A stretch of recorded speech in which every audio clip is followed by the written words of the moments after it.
Want to calibrate and use the compass on your Apple Watch? In this video, I'll walk you through the complete setup so you can navigate with precision wherever you go. Don't forget to like this video, subscribe to the channel, and share it with your friends who love outdoor adventures. Now, start by pressing the digital crown to open the app menu, then scroll down and tap on the Compass app. Once you're in, you'll see the main compass view.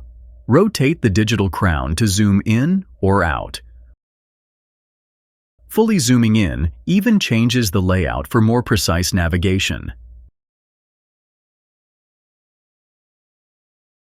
At the bottom of the screen, your current elevation is displayed, giving you real-time altitude data. Look to the bottom left corner and you'll see a pin icon. That's the waypoint feature. Tap it to drop a waypoint at your current location. You can customize it with an icon, name, and color. The waypoint will appear in your compass view, allowing you to easily track locations like your car, tent, or trail start.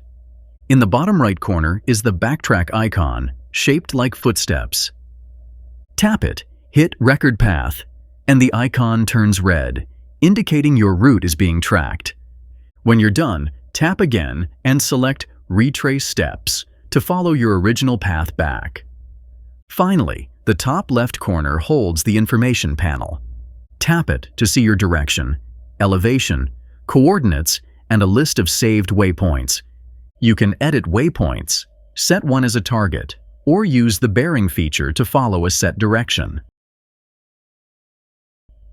There's also an elevation alert option to notify you when you reach certain altitudes. That's your Compass app in a nutshell. If this video helped, don't forget to like, subscribe, and share. See you in the next one.